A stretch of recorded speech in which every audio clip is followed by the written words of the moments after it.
उसमें एक ही इलेक्ट्रॉन है, एक इलेक्ट्रॉन अगर मुझे कहीं से मिल जाए शेयर करने को भले ही, तो मेरा ऑक्टेट कंप्लीट हो जाएगा। ऑक्टेट कंप्लीट होने का मतलब ये नहीं होता कि आउटर मोस्ट शेल में 8 इलेक्ट्रॉन है, ऑक्टेट को 8 से मत जोड़िए। ऑक्टेट कंप्लीट होने का मतलब है कि जितनी कैपेसिटी जिस शेल की है, मिनिमम कैपेसिटी, उतने इलेक्ट्रॉन्स वो पा जाए। जैसे कि के शेल की कैपेसिटी 2 इलेक्ट्रॉन की है, मैक्सिमम मिनिमम इसमें दोनों केस में 2 ही इलेक्ट्रॉन्स आ सकते हैं, तो ये कोशिश करेगा कि 2 इलेक्ट्रॉन पाकर अपना ऑक्टेट कंप्लीट कर ले। तो दोनों का दुख बराबर था, दोनों ने डिसाइड किया कि भैया ऐसा है, मेरे पास अपना एक इलेक्ट्रॉन है, एक तुम मुझसे शेयर कर लो, कर लिया।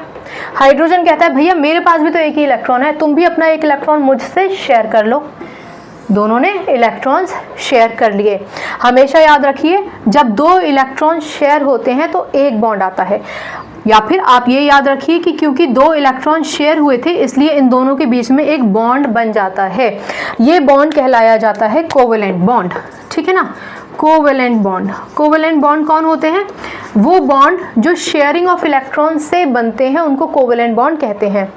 वो बॉन्ड जो इलेक्ट्रॉन्स के शेयर होने की वजह से बनते हैं वो कोवेलेंट बॉन्ड होते हैं। कुछ बॉन्ड्स ऐसे भी होते हैं जो इलेक्ट्रॉन को देने से बनते हैं कि तुम ले जाओ ये इलेक्ट्रॉन, तुम ले जाओ, वो इलेक्ट्रोवैलेंट या आयनिक बॉन्ड होते हैं। उनसे कंफ्यूज मत होइएगा, यहाँ पे इलेक्ट्रॉन शेयर हो रहे हैं, ठीक है। चलिए कुछ बुनियादी बातें करते हैं और फिर थोड़ा और गहनता से देखेंगे।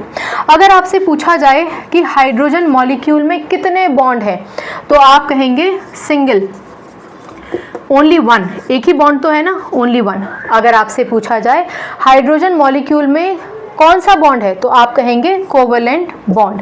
अगर आपसे पूछा जाए कि हाइड्रोजन मॉलिक्यूल कौन से टाइप का मॉलिक्यूल है तो आप कहेंगे कोवेलेंट मॉलिक्यूल, ठीक है। कोवेलेंट का मतलब है कि इलेक्ट्रॉन्स के शेयर होने की वजह से दोनों आपस में जुड़ गए हैं, इसलिए वो कोवेलेंट बॉन्ड बनाने की वजह से कोवेलेंट मॉलिक्यूल भी आप उसको कह सकते हैं। चलिए अब इसके अलावा आपसे ये भी पूछा जा सकता है कि हाइड्रोजन